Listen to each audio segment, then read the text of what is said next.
In the high-stakes game of geopolitics, some players just seem to break all the rules. But nobody, and I mean nobody, plays the game quite like Qatar. It's a tiny desert peninsula that has somehow managed to place itself right at the center of global power, playing a game of impossible alliances and just audacious strategy.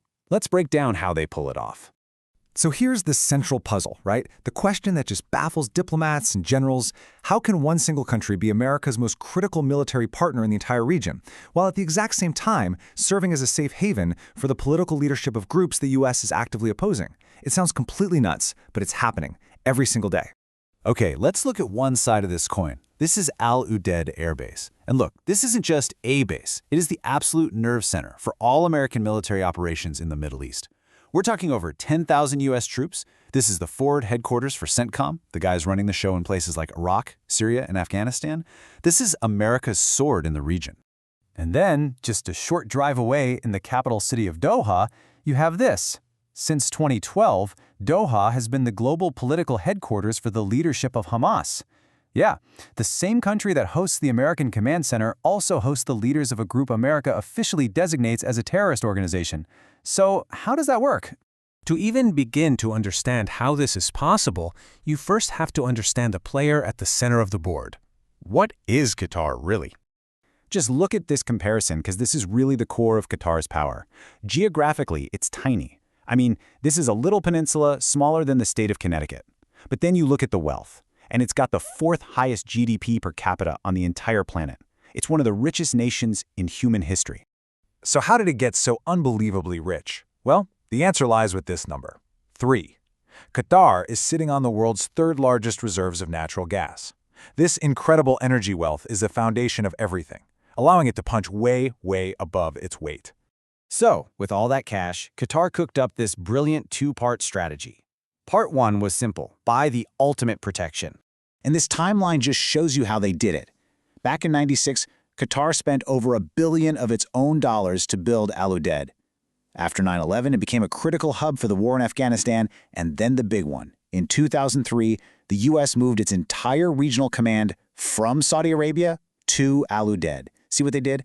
Qatar didn't just become an ally, they strategically made themselves indispensable to the Pentagon. So you gotta understand, this wasn't just about being friendly. By embedding the American military this deeply into its own territory, Qatar basically guaranteed its own security.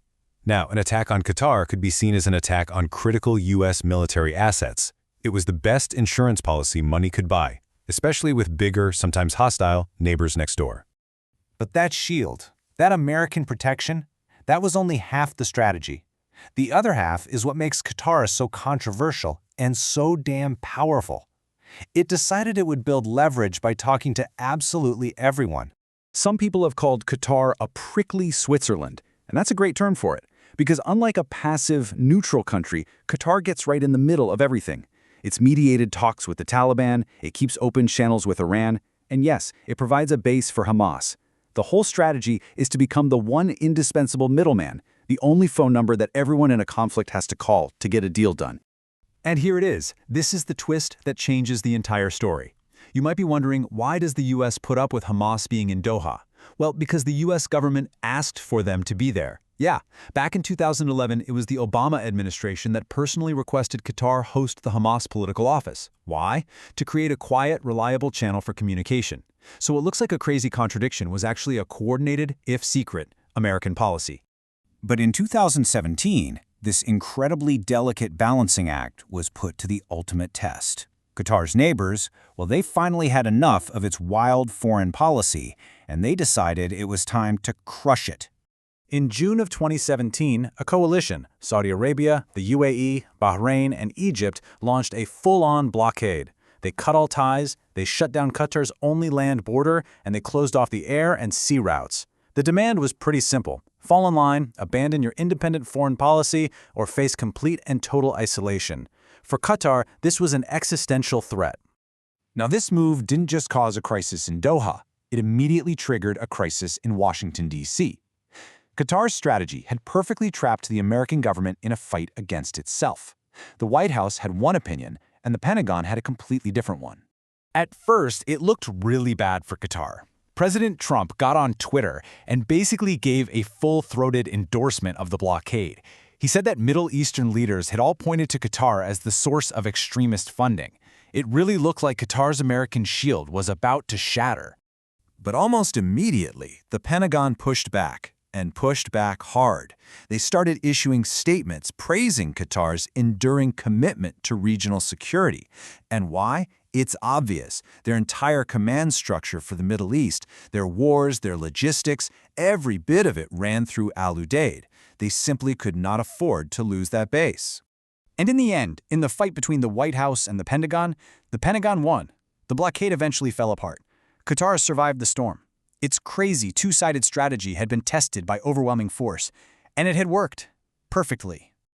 Okay, so let's bring this all home. What is the ultimate secret to Qatar's power? How does this seemingly impossible strategy actually function? It's really a strategic checkmate. It's beautiful in a way. Step 1. Buy an American shield. You build Udeid and make yourself absolutely critical to the Pentagon.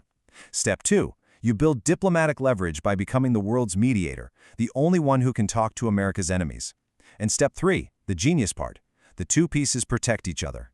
The American military base protects your controversial diplomacy, and your unique diplomatic role makes you even more valuable to Washington. And this, right here, is the fundamental truth of the entire relationship. In any standoff between the American superpower and the tiny state of Qatar, it's actually the tiny state that holds the ultimate leverage. The U.S. simply cannot risk losing Udeid, and that knowledge gives Qatar an almost unbelievable amount of freedom to do whatever it wants. Which leaves us all with a pretty unsettling question. By making itself indispensable to both its friends and its enemies, has Qatar basically written a new playbook for the 21st century? Is this the blueprint for how small nations can not only survive, but actually win in a world dominated by giants?